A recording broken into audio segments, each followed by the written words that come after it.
Troisième et dernière partie de l'Africa Newsroom. Nous sommes toujours en compagnie de notre invité Germain Onogo et de nos éditorialistes Malik Acher et Jean-Marie Bitomo. Dans l'actualité économique, après 4 années de travaux, la nouvelle ligne ferroviaire entre Addis Abeba et Djibouti a été inaugurée ce mercredi 5 octobre 2016. L'infrastructure permettra de relier les deux capitales en à peine 10 heures. C'est un sujet de Biramassa Onera. L'Éthiopie ouvre ce mercredi 5 octobre une nouvelle ligne de chemin de fer. Elle relie la capitale éthiopienne Addis Abeba à Djibouti. Cette nouvelle ligne ferroviaire permettra, selon les experts, de réduire le temps de trajet à moins de 10 heures. Financée à hauteur de 4 milliards de dollars, cette ligne ferroviaire a une distance de 750 km. Elle contribuera également à fructifier les échanges commerciaux entre l'Éthiopie et ses voisins. C'est une partie du réseau transferroviaire africain qui permettra de relier l'Éthiopie aux autres pays voisins. Il permettra également de minimiser le coût et le temps de transport, réduisant ainsi la pollution car il utilise les énergies renouvelables. La construction de cette ligne ferroviaire a été confiée à des entreprises chinoises. Toutefois, selon les autorités éthiopiennes, plusieurs ingénieurs nationaux sont en formation en Chine. Objectif, gérer progressivement les opérations de construction de chemins de fer. Nous formons des ingénieurs civils, mécaniques et des chemins de fer électriques dans plusieurs universités en Russie, en Chine et à Addis Abeba. Ils commenceront bientôt à travailler avec la précieuse expérience chinoise. Notre ambition, c'est d'être autonome dans le cadre de la construction des infrastructures dans notre pays.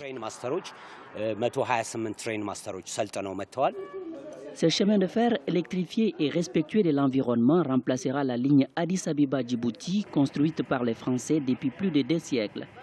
Dans le cadre de son plan de développement, l'État éthiopien prévoit 5000 km de nouvelles lignes à travers le pays d'ici 2020. Malik, Djibouti multiplie les infrastructures communes qui semblent lier finalement son développement à celui de l'Éthiopie. Oui, et Jean-Marie le rappelait en off, il y a une complémentarité historique entre les deux pays, il y a des relations qui sont très anciennes.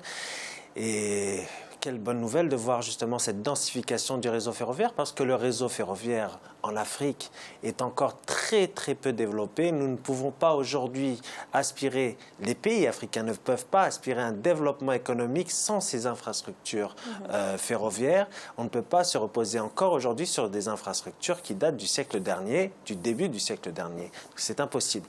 Et justement cet encouragement à cette densification ferroviaire permettra l'intégration économique, l'intégration régionale, permettra le développement, un développement économique plus important, permettra à ces populations de se déplacer plus simplement, plus rapidement, plus facilement. Les Africains veulent se déplacer comme les Européens ont réussi à le faire. Et il y a un fort marché, il y a un fort potentiel justement dans ce secteur-là du ferroviaire qui permettrait justement de renforcer les liens entre les Africains eux-mêmes.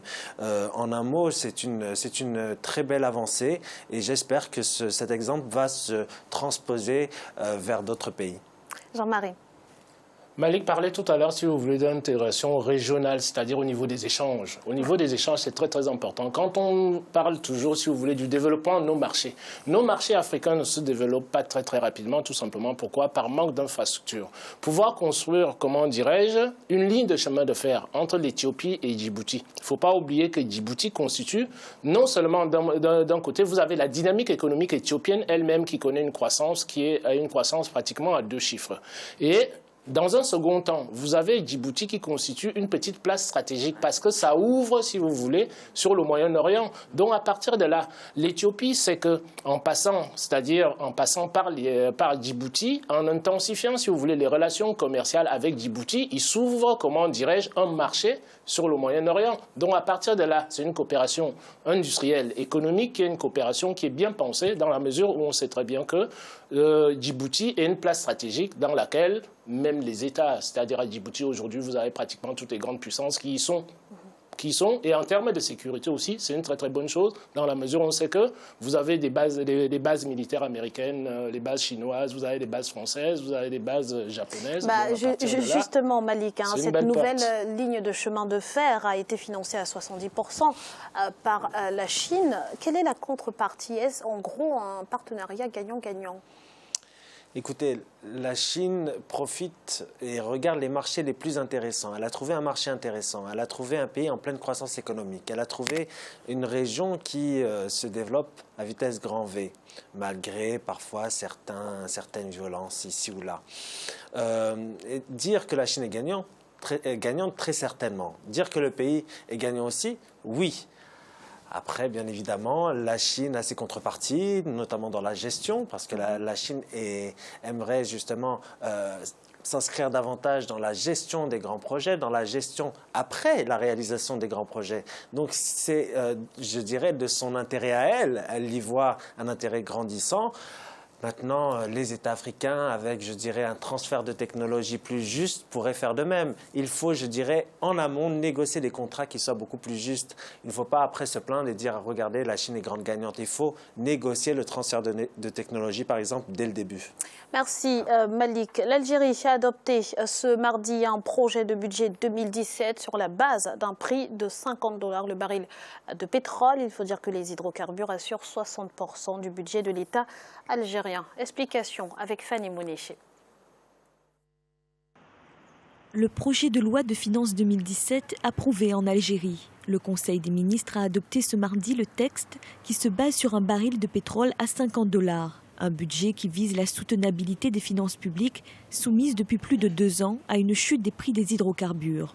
C'est une ancienne pratique en fait dans la finance publique algérienne parce que précédemment c'était établi à $37 le baril et le différentiel il est mis dans ce qu'on peut appeler, ce qu'il appelle en Algérie le plan de régulation des recettes. C'est-à-dire ce différentiel entre le prix réel sur le marché et le prix qui est fixé dans la loi de finances sert à couvrir parfois le déficit ou sert à financer certaines grandes opérations du gouvernement. Cette loi de finances 2017 entre dans le cadre de la mise en œuvre du premier segment de la trajectoire budgétaire 2017-2019. Elle va accompagner le nouveau modèle de croissance engagé par les autorités, notamment en vue du développement social et du soutien aux couches défavorisées. C'est un début de rationalisation qui probablement va se poursuivre avec la loi de finances 2018. Le gouvernement est en train de réfléchir de revoir la politique de subvention. Et quand vous verrez la loi de finances, le projet qui va être adopté par le Parlement, on voit qu'il y a presque 330 milliards de dinars, c'est quand même assez important, d'argent qui est réservé aux subventions. C'est-à-dire que l'État continue à soutenir certains produits comme le sucre, le lait, les céréales et les huiles alimentaires pour éviter des problèmes sociaux. Parce qu'en Algérie, la crainte, c'est l'explosion sociale, la crainte, c'est la colère sociale et le gouvernement tente toujours de trouver des solutions pour ne pas aussi pénaliser les couches les plus démunies. L'adoption du budget 2017 intervient alors que l'Organisation des pays exportateurs de pétrole a annoncé un accord pour limiter sa production. Une annonce qui avait immédiatement entraîné la hausse des cours de l'or noir, le baril se situant désormais entre $48 et $51. Jean-Marie, un budget fixé sur la base d'un prix de $50 le baril, ce n'est pas un peu risqué? Ça pourrait être risqué. Je serais pratiquement, au vu de la conjoncture actuelle, je serais pratiquement d'accord avec vous, Graziella, dans la mesure où on sait que le prix du pétrole, bon là il y a eu la dernière réunion qui consistait, si vous voulez, à remonter, si vous voulez, les cours.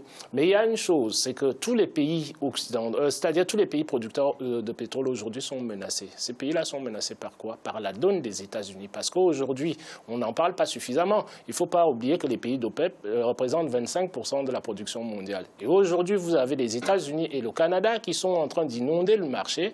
Donc, ce que j'ose espérer, c'est que la dynamique qui a été mise en place pour faire remonter les prix permettra en sorte qu'on reste à $50 le baril. Mais ça me semble, si vous voulez, une hypothèse qui, de mon point de vue, je ne suis pas sûr qu'elle va se réaliser tout à fait, parce que si les États-Unis continuent à augmenter leur production avec le Canada, ça voudrait dire qu'on va retirer les prix à la baisse, donc ce qui fait que les pays africains sont toujours victimes, c'est-à-dire surtout les pays producteurs de pétrole, des dommages collatéraux qui viennent, si vous voulez, de la géostratégie internationale et tout ce qui s'ensuit. Aujourd'hui, le bras de fer, c'est entre les Américains et les pays du Golfe et tout ce qui s'ensuit dans la production pétrolière, donc à partir de là, je souhaite tout simplement que ça se réalise pour que le budget, les Algériens puissent, comment dirais-je, compléter. Et bien Malik, du coup, si les prix ne remontent pas, l'Algérie sera obligée de revoir à la baisse ce budget. Oui, elle sera obligée de le revoir à la baisse, elle sera obligée de restreindre les investissements publics parce que la croissance en Algérie, et c'est dommage, ce sont les investissements publics qui font la croissance en Algérie, qui stimulent la croissance et il faudrait beaucoup plus d'ouverture, il faudrait permettre au privé algérien de créer cette croissance. Alors nous avons toujours une économie qui est dirigiste et il faut faire appel au privé, il faut plus d'ouverture, il faut revoir certaines règles du 51-49 qui oblige par exemple un partenariat étranger d'être minoritaire et de s'allier avec un local algérien dans certains domaines, dans tous les domaines d'ailleurs. Il faut assouplir cette règle. Il faut revoir le mode de subvention. Il y a 13 milliards de dollars qui sont attribués aux subventions. Alors c'est très bien les subventions, ça permet aux couches défavorisées justement de pouvoir acheter un nombre de produits de base qui soit nécessaire pour leur consommation. Mais à un moment donné, il faut revoir ce mode-là parce que les produits subventionnés, ça profite aussi aux très riches. Donc il faut revoir ce mode-là, il faut se tourner vers une allocation, pourquoi pas, en fonction des revenus des familles et non pas débourser, faire des transferts sociaux qui coûtent des milliards de dollars et qui seront très très dommageables pour l'économie algérienne. Mais vous savez, un peu d'ouverture économique en Algérie permettra à ce pays d'être une puissance économique, je pèse mes mots, en 5 ans. Alors, Jean-Marie, il faut peut-être aussi moins s'appuyer sur le secteur du pétrole et diversifier l'économie. Toutes les économies africaines, surtout les économies productrices de pétrole, sachent que c'est un impératif. Nous le disons souvent sur ce plateau, qu'est-ce qui se passe? La production, si vous voulez, la consommation de pétrole dans le monde va baisser dans les décennies à venir. Vous avez plusieurs facteurs là-dessus. Vous avez les décisions qui sont prises au niveau environnemental, qui vont faire en sorte que vous avez une diversification de sources d'énergie aujourd'hui. Et deuxièmement, vous avez la voiture électrique qui est en train de se mettre en place progressivement, dont les économies africaines doivent toutes se tourner vers la diversification. Ce que nous vivons à l'Algérie, c'est la même chose que le Nigeria vit, donc diversification pour les économies africaines. En Côte d'Ivoire, le prix aux producteurs a subi une nouvelle hausse pour la prochaine campagne cacaoyère. Il passe de 1000 à 1100 francs CFA le kilo, soit une augmentation de 10%. Malik, les observateurs ne s'attendaient pas à une hausse aussi importante. À quoi cela est-il dû ? C'est une bonne nouvelle déjà et je m'en félicite. Cela est dû aussi à la qualité de la production du cacao en Côte d'Ivoire parce qu'il y a eu une véritable volonté politique pour permettre à la Côte d'Ivoire de redevenir le très grand exportateur de cacao. Le pays avait subi un peu, je dirais, une chute de la production ces dernières années. L'effort massif de l'État consenti pour ce secteur-là fait qu'aujourd'hui on se retrouve avec un tel résultat, un résultat très positif. Cette volonté aussi de transformer sur place, cette volonté de vouloir exporter sans importer justement des produits qui seraient intégrés à la chaîne de production qui peut être fait localement. Donc c'est très positif et c'est dû en partie à cette volonté justement d'augmenter cette production du cacao. Alors Jean-Marie, l'instauration d'un prix du cacao plus élevé au Ghana voisin y est pour quelque chose?